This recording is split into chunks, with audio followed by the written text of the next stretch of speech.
Hey guys, কি খবৰ আজি আপোনালোকৰ মাজলৈ এটা নতুন ভিডিও লৈ আহিছো যদি ভিডিওটো চাই ভাল লাগে like comment share and subscribe কৰি দিব লগতে এটা কথা কওঁ যে মোৰ আৰু এটা ইউটিউব চেনেল আছে নামটো হৈছে দেৱাশিস ব্লগ 20k আপোনালোকে যদি চাব বিচাৰে ডেসক্ৰিপচনৰ লিংক দিয়া আছে বা গৈ চাই লব আজি মই আপোনালোকৰ মাজলৈ লৈ আহিছো বৰ্তমান ৰং টিভিত সম্প্ৰচাৰিত হৈ থকা ৰাগ অনুৰাগত নয়না চৈত্যত অভিনয় কৰা অভিনেত্ৰীগৰাকী প্ৰকৃত পৰিচয় আপোনালোকে বাৰু ৰাগ অনুৰাগ ধাৰাবাহিকখন চাই কেনেকুৱা পাইছে তলত কমেন্ট কৰি জনাবচোন ৰাগ অনুৰাগ ধাৰাবাহিকখনত নয়না চৈত্যত অভিনয় কৰা অভিনেত্ৰীগৰাকীৰ প্ৰকৃত নাম হৈছে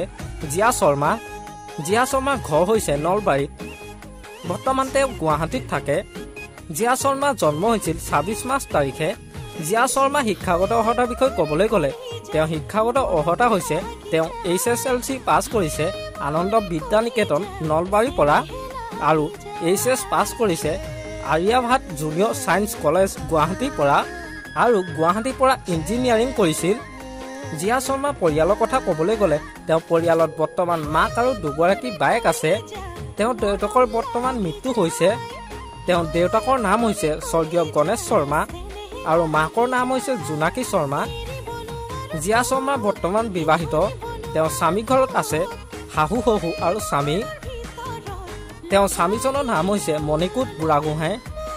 জিয়া শৰ্মাই 2020 চনত 10 মাৰ্চ তাৰিখে বিবাহপাশত আবদ্ধ হৈছিল জিয়া শৰ্মাৰ প্ৰথম ধাৰাবাহিকখন হৈছে বৰষা যেতিয়া নামে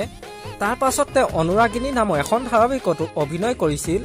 আৰু বৰ্তমান ৰাগ অনুৰাগ ধাৰাবাহিকখনত নয়না চৈত্যত অভিনয় কৰি আছে আপোনালোকে বাৰু ৰাগ অনুৰাগ ধাৰাবাহিকখনত নয়না চৈত্যত অভিনয় কৰি থকা অভিনেত্ৰীগৰাকী অভিনয় চাই কেনেকুৱা পাইছে তলত কমেন্ট কৰি জনাবচোন আৰু নেক্সট ভিডিও কাৰ ওপৰত লাগে মোক এটা কমেন্ট কৰি জনাব আমাৰ আজি ভিডিওটো ইমানে আছিল যদি ভিডিওটো চাই ভাল লাগিলে যিমান পাৰে শ্বেয়াৰ কৰি দিব আৰু নতুনকৈ চেনেলটো কোনোবা আহিছে যদি সাবস্ক্ৰাইব কৰি ল'ব আজিলৈ বাই বাই